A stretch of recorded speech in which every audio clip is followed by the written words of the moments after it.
नमस्कार दोस्तों, आपका स्वागत है। मैंने हाल ही में एक कहानी सुनी, मुझे सच में बहुत ही अच्छी लगी और आंखों में एकदम आंसू आ गए आखिर में। उस कहानी में जो चीज़ें मतलब आती है सामने उससे, तो मुझे बहुत ही अच्छी लगी, इसलिए मैं आपके सामने वो सारी चीज़ें रखना चाहता हूँ। ये कहानी एक छोटी सी लड़की की है। वो अपने पिता के साथ रहती थी और बचपन में ही उसकी माँ चल बसी थी दोस्तों, और उसके पिता ने ही उसको संभाला था और पिताजी हमेशा उससे अच्छे से बात करते थे। जैसे जैसे वो बड़ी होती गई तब उसको ये पता चला कि सब उस बच्ची के साथ तो बहुत प्यार से बात कर रहे उसके गांव के लोग, लेकिन कोई भी इंसान मतलब उसके पिताजी को अच्छा नहीं कहता था। उसको सब लोग उसको बुराई भला कहते थे। पहले तो इसको समझ नहीं आता था, और बाद में जब वो बड़ी हो गई 17-18 साल की, तब वो थोड़ी सी मैच्योर हो गई और तब उसको मतलब सारी चीज़ें मतलब उसके सामने उसको ये लगता था कि आखिर मेरे पिताजी को गांव के लोग बुरा क्यों कहते हैं। तब उसने मतलब कुछ करीबी उसके जो लोग थे, जो पड़ोस वाले वगैरह, उनको पूछा। डायरेक्टली तो किसने जवाब नहीं दिया, लेकिन एक मतलब पड़ोसी थी उसकी, उसने ये कहा कि सब लोग तुम्हारे पिता को एक नंबर का स्वार्थी इंसान समझते हैं। तुम्हारी जो माँ थी वो एकदम बहुत ही अच्छी, एकदम देवी जैसी औरत थी, और तुम्हारे पिताजी भी एकदम अच्छे इंसान थे। लेकिन एक बार तुम तीनों जहाज़ से कहीं पे जा रहे थे, और तब तुम 1-1.5 साल की ही रहोगी, और तब जब तुम जहाज़ से जा रहे थे तो बहुत बड़ा तूफ़ान आया था। और उस तूफ़ान में मतलब इस एक बात पता चली कि उस जहाज़ में बस एक ही लाइफ बोट थी, और उसमें 3 लोगों का जाना संभव नहीं था, बस एक ही बड़ा इंसान वहाँ से जा सकता था।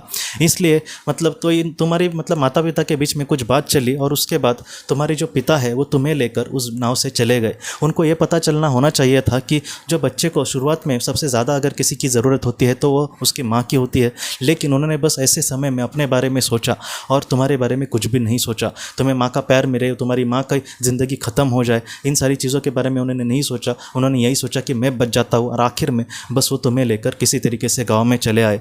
तो इन सारी चीज़ों से उसकी जो बेटी थी, वो जो लड़की थी, उसके मतलब पैरों के नीचे से ज़मीन सरक गई दोस्तों। वो एकदम चौंक गई कि जिस इंसान को मैं देवता समझती थी वो ऐसा इंसान निकला जिसने ही मेरी माँ को मारा है। अच्छा होता कि अगर हम तीनों मर जाते, या फिर अच्छा होता मेरी माँ बच जाती। एक मतलब इंसान जो कुर्ता पुरुष होता है, मतलब मर्द जो होता है घर का, उसकी ज़िम्मेदारी होती है कि परिवार की रक्षा करना, लेकिन यह इंसान बस खुद के बारे में सोचा और मेरे साथ एकदम अच्छी अच्छी अभी बातें कर रहा है। तो इस तरीके से, लेकिन ये जो लड़की थी फिर भी उसके मन में कुछ संस्कार थे, इसलिए अपने माता पिता के सामने उसने कभी भी ये टॉपिक नहीं निकाला, और वो हमेशा अपने पिता को ही गालियाँ देती रहती थी। बाद में उसकी जब वो 25 साल की हुई तब उसकी शादी हो गई और वो अपने हस्बैंड के साथ रहती गई। इसके जो पिताजी थे वो अकेले ही उन्होंने ज़िंदगी बिताई, और बाद में एक दिन वो बूढ़े होकर इस दुनिया से चले गए। और इसका जो घर था, उसका जो पुराना सब सामान था पिता के जाने के बाद, वो लड़की जो उसकी जो बेटी थी अब वो बड़ी हो गई थी, एक औरत बन गई थी, लेकिन उसके मन में अपने पिता को लेकर ऐसी ही कड़वाहट भरी थी। और उसके बाद क्या हुआ, वो जो पुराना मतलब सब सामान वो निकालने के लिए जब आई, जब वो अलग अलग मतलब उसको सॉर्टिंग कर रही है, तब उसको एक अपने पिताजी की डायरी मिली। और उसको बचपन से पता था कि पिताजी अपने डायरी में कुछ अपने अनुभव लिखते हैं। जब वो पिताजी से सच्चा प्यार करती थी तब वो उनको पढ़ने की कोशिश करती थी। उसको ज़्यादा कुछ समझ नहीं आता था क्योंकि वो उस वक्त छोटी थी, लेकिन जब उसको मतलब पिता को लेकर ये जो सारी बातें उसको पता चली तब उसने उसको पढ़ने की ज़रा भी कोशिश नहीं करी। लेकिन आज उसके मन में थोड़ा सा आया कि मैं इसको पढ़ के देखती हूँ। तो उसमें उस दिन का जिक्र था दोस्तों, जब वो मतलब बहुत बड़ा मतलब जब तूफ़ान आया था समंदर में और इनका जहाज़ डूब गया था। वो जो संदर्भ था उसमें मतलब आया था, और उसमें उसके पिताजी ने ये लिखा था कि आज हमारी जो बेटी है वो मतलब इतनी बड़ी हो गई है, और अब उसकी शादी भी हो गई है, कल ही उसकी शादी हो गई है। मतलब वो जो डायरी थी वो उन्होंने जो उस वक्त लिखा था उसके शादी के उस वक्त का था। अब वो शादी होकर चली गई है। आज तुमने जो मुझे ज़िम्मेदारी दी थी उसका मतलब मैं उससे ज़िम्मेदारी को अच्छे से निभा पाया हूँ, इसकी मुझे खुशी है।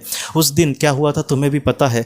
हम लोग तुम्हें मतलब तुम बीमार थी और हम लोग तुम्हें दिखाने के लिए एक बहुत बड़े डॉक्टर के पास गए थे जहाज़ से, लेकिन हमें वहाँ पर जब तुम्हारे रिपोर्ट्स आए तब ये पता चला कि तुम्हें कैंसर हुआ है, और तुम्हारे पास 1 साल का भी समय नहीं था। और वहाँ से आते समय मतलब हालात ऐसे बने कि हम दोनों में से कोई एक ही इस दुनिया से मतलब बच सकता था। और ऐसे समय में मैं तुम्हारे पीछे लगा कि तुम इस बच्ची को लेकर जाओ, क्योंकि मुझसे ज़्यादा उसको तुम्हारी ज़रूरत है। लेकिन तुमने मुझे कसम खिलाई अपने बच्चे की कि तुम मतलब इस बच्चे को लेकर जाओ, क्योंकि यह मेरी आखिरी अमानत है। मैं हमेशा तुम्हारे साथ रहूँगी, तुम मत चिंता करना। मैं आज अगर बच भी गई फिर भी 1-1.5 साल के बाद मैं चली ही जाऊँगी, इसलिए अच्छा यही है कि तुम इसको माता और पिता दोनों का प्यार देना। और उसने ये लिखा था कि अगर उस वक्त मेरी बेटी का मतलब विचार मुझे नहीं आता, अगर उस वक्त हमारी बच्ची का जन्म नहीं नहीं हुआ होता तो मैं मतलब तुम्हारे साथ ही उस समंदर में डूब जाता, लेकिन बस तुम्हारे और अपने बच्ची के लिए मैं इस दुनिया से मतलब कहीं ना कहीं मैंने ये ज़्यादा सांसें मतलब भगवान से उधार ली और इस तरीके से मैं बोझ तले ये दुनिया मतलब ये ज़िंदगी जी रहा हूँ। मुझे पता है ये जो सारी बातें हैं मुझे अपने बच्ची तक मुझे नहीं पहुँचानी कभी भी, लेकिन मैं हमेशा मतलब उसको वही प्यार देना चाहूँगा जो तुम देना चाहती थी, और मुझे पूरा यकीन है कि तुम हमारे साथ हो, तुम्हारा जो आशीर्वाद है वो हमारे साथ है। ये जो बात है वो पढ़ के उसके बेटी को इतना बुरा लगा दोस्तों कि वो एकदम रोने लगी, और उसने ये कहा सोचा कि एक देवता जैसे इंसान को मैं हमेशा मतलब एक शैतान जैसा मानती थी, लेकिन इसने इतना बड़ा त्याग किया है, कितने लोगों की गालियाँ खाई है, वो अगर सच भी बोलते तो भी शायद लोग उस पर यकीन नहीं करते, लेकिन इतना बड़ा त्याग करके ऐसा जो इंसान है वो इस दुनिया से चला गया था, और उसके मतलब बेटी की जो आंखों में आंसू आ रहे थे वो ख़त्म ही नहीं हो रहे थे, वो रुक नहीं रहे थे दोस्तों। तो इस तरीके से जो कहानी है कहीं ना कहीं हमें यही सिखाती है कि कुछ लोगों को हम एकदम बुरा भला कहते हैं, लेकिन हमें ये पता नहीं होता कि उस इंसान की आखिर कहानी क्या है। इसलिए जब तक हमें पता नहीं कि उसकी कहानी क्या है, उस पर क्या मतलब बीती होगी, ऐसे वक्त में उस इंसान को कभी भी भला बुरा नहीं कहना चाहिए दोस्तों। तो दोस्तों हम अपने अगले वीडियो में मिलते हैं। आप अपना अपने परिवार का ख्याल रखना। आपका बहुत बहुत धन्यवाद। ज़िंदगी की रोशनी ये एक कंसल्टेंसी है जो ऐसे लोगों को मदद करने की कोशिश करती है जिन्होंने किसी अपने को खोया है, या फिर जो लोग अपने जीवन में बहुत ही ज़्यादा दुखी है। जो लोग इस संस्था के साथ जुड़ते हैं उन्हें पास्ट लाइफ रिग्रेशन की ऑडियोज़ भेजी जाएगी, जिससे घर बैठे वह पास्ट लाइफ रिग्रेशन का अभ्यास कर सकते हैं, और उन्हें 5 मेडिटेशन ध्यान की भी ऑडियोज़ भेजी जाएगी, और इसके साथ साथ उन्हें PDF किताबें भेजी जाएंगी जो हिंदी और अंग्रेज़ी में है, जो मोबाइल पर या फिर लैपटॉप पर आप उसे पढ़ सकते हैं, और 10 ऑडियो बुक्स भी आपको भेजी जाएंगी। तो दोस्तों अगर आप इस संस्था के साथ जुड़ना चाहते हैं तो कृपया इस नंबर पे व्हाट्सएप मैसेज करें। आपका बहुत बहुत धन्यवाद।